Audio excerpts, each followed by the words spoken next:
نفسیاتی جنگ کسے کہتے ہیں؟ نفسیاتی جنگ دشمن کے خلاف پروپیگنڈا اور اس قسم کے مختلف اقدامات کا نام ہے جو عسکری، اقتصادی اور سیاسی حکمت عملی سے ہم آہنگ ہو، یکجہت ہو، بنیاد و مرصوص ہو۔ نفسیاتی جنگ کیسی ہو کہ جب عسکری طور پر، اقتصادی طور پر، سیاسی طور پر تمام لوگ ایک پیج پر ہوں، ہم آہنگ ہوں، تب یہ بنتی ہے بات، اور یہ ہمیں اس وقت ضرورت ہے اس کی۔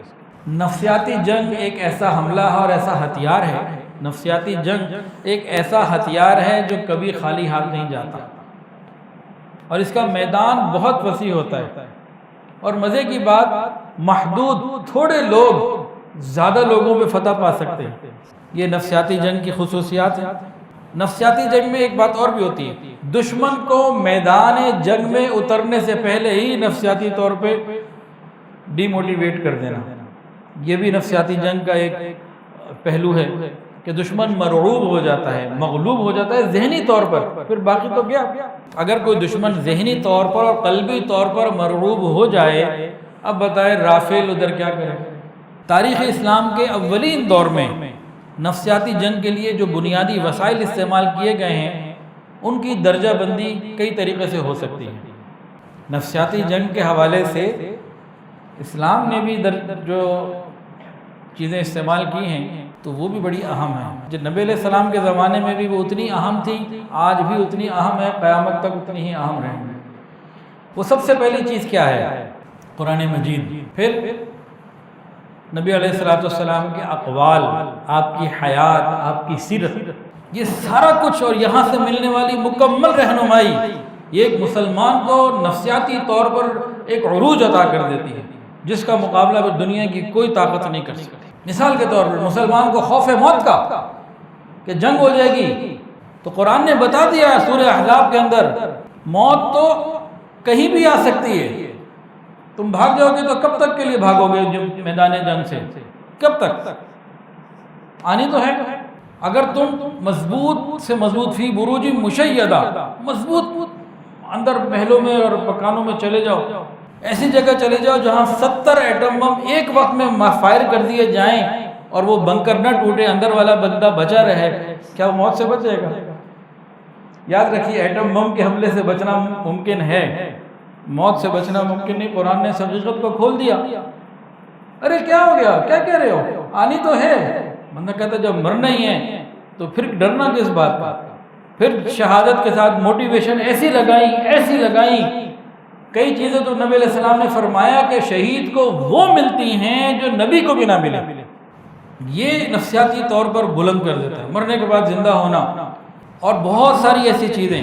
پھر فرمایا جیسا جنگ کا خوف ہو، ابھی پچھلے دنوں میں کتنے لوگ خوف میں تھے، ایسے لوگوں کے فون میسج آتے تھے خوف کی وجہ سے۔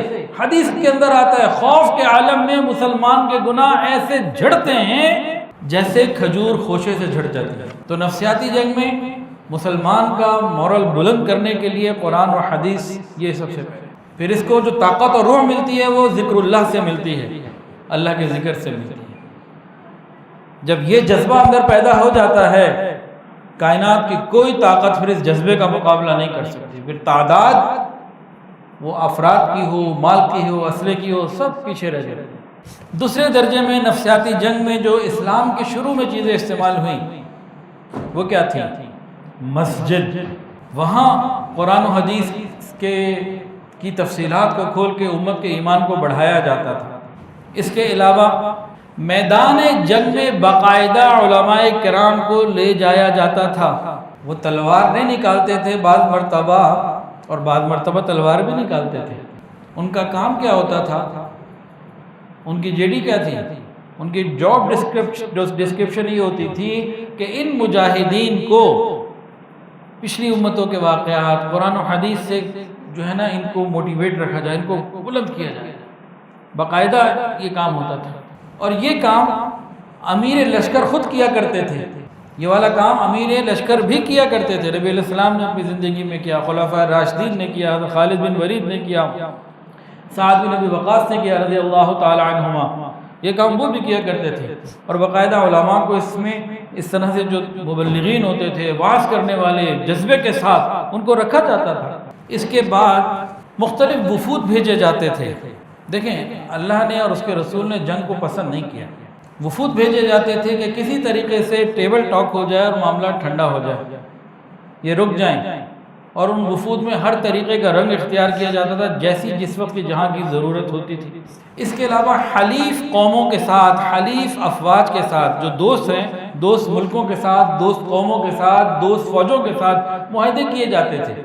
جب دنیا کو پتہ چلے کہ پاکستان کے ساتھ چائنا ہے تو پھر پوزیشن بدل جاتی ہے۔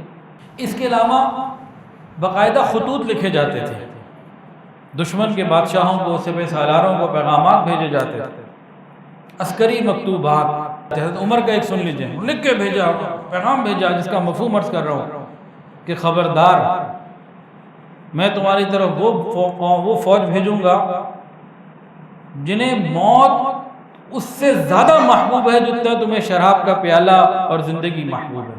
آ رہی ہے، پھر ڈر جاتے تھے، شلواریں گیلی ہو جایا کرتی تھیں۔ تو یہ سلسلہ تھا نفسیاتی طور پر۔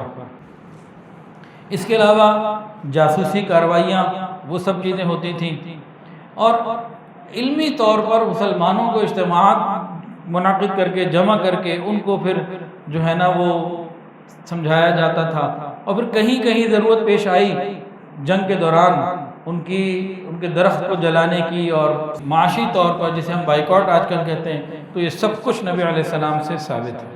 ویڈیو کے نیچے سبسکرائب کے بٹن پہ کلک کریں، بیل کے آئیکن پہ کلک کیجئے تاکہ ہر نئی ویڈیو کی نوٹیفیکیشن آپ کو مل جائے۔